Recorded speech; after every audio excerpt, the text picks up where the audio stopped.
Do you wanna know what skin to skin feels like? At 3 in the morning when the beat feels right. Bonjour à tous les amis, j'espère que vous allez bien. On se retrouve cette semaine pour une nouvelle vidéo. Je suis super content de vous retrouver. Alors comme vous avez pu le voir dans le titre, aujourd'hui on va aborder ensemble le thème de la coloration. On va parler de ma coloration grise, comment ça s'est passé, etc. Mais avant ça, je tenais vraiment à vous remercier pour tous vos retours concernant ma transformation capillaire de mercredi. C'était énorme, vous avez été monstrueux à réagir dans les commentaires, donc ça me fait vraiment plaisir. Merci beaucoup. Les amis, je vous laisse donc avec la vidéo du jour. On va voir ensemble tout le processus pour passer du brun au gris. Je vous laisse avec les clips filmés dans le salon et on se retrouve juste après.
Alors la team, vous venez de voir tout le processus pour avoir des cheveux gris. Alors je tiens juste à ajouter un mot pour les personnes qui n'aiment pas les colorations, je peux le comprendre. Alors il faut savoir qu'une coloration, c'est pas quelque chose de très grave. Voilà, si ça me saoule, dans 2-3 semaines, si j'ai envie de changer, je peux refaire une coloration par-dessus pour revenir à ma couleur naturelle. Donc pas d'inquiétude, je vous vois déjà venir en commentaire, si vous aimez pas, il n'y a pas de problème. Bon, du coup, je vais vous expliquer rapidement, étape par étape, ce qu'il s'est passé. Tout d'abord, ce qu'il faut savoir, c'est que pour passer d'un brun au gris ou encore même d'un brun au blond, c'est très compliqué, ça a un certain coût financier. Je ne peux pas vous donner un prix exact parce qu'il y a pas mal de critères à prendre en compte, comme notamment la longueur de vos cheveux, l'institut dans lequel vous allez le faire, etc. Et ce qu'il faut aussi savoir, c'est que c'est très long. Voilà, c'est pas quelque chose qui prend 30-35 minutes. Ça m'a pris toute l'après-midi donc pour obtenir ce résultat-là. Donc voilà, c'est quelque chose qu'il faut prendre en compte.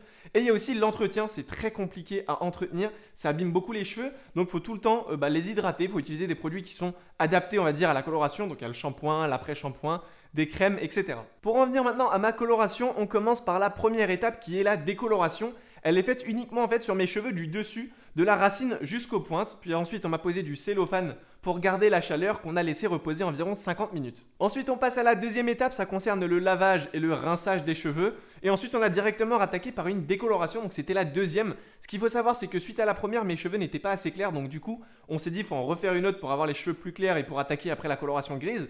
Alors ce qu'il faut savoir c'est que pour la deuxième décolo, j'ai fait sur les côtés et l'arrière de la tête pour donner un peu plus de reflet à mes cheveux. D'ailleurs pour la deuxième décoloration, j'ai laissé le produit un peu moins longtemps, c'était environ une trentaine de minutes. Ensuite pour la troisième étape, on a de nouveau rincé le tout, donc une fois que les deux décolorations étaient terminées pour voir un peu ce que ça donnait.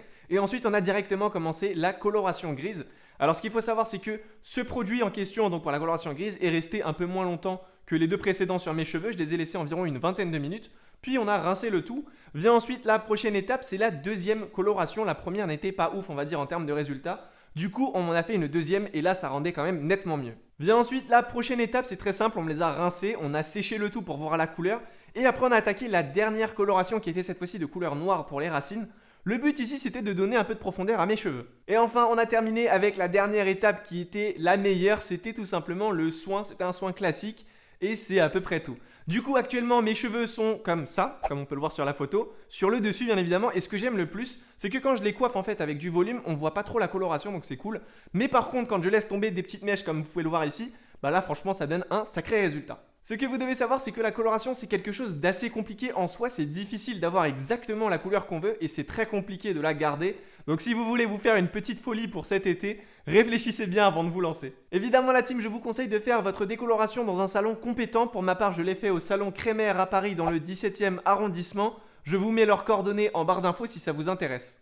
Les amis, on arrive au terme de cette vidéo, j'espère qu'elle vous aura plu. N'hésitez pas à me dire en commentaire ce que vous en avez pensé. Si vous avez déjà pensé justement à faire une coloration ou une décoloration, ou si même actuellement vous en avez une, dites-moi tout donc en commentaire. La team, je vous prépare différents tutos donc pour cet été concernant la coiffure. J'ai pas mal de trucs lourds, je vais être honnête avec vous. Donc voilà, comme d'habitude pour les nouveaux, n'hésitez pas à vous abonner si ce n'est pas encore fait. Vous pouvez nous suivre aussi sur tous nos réseaux sociaux, tous nos liens se trouvent en barre d'infos. Quant à moi, je vous dis à très vite dans une nouvelle vidéo. Prenez soin de vous, bye.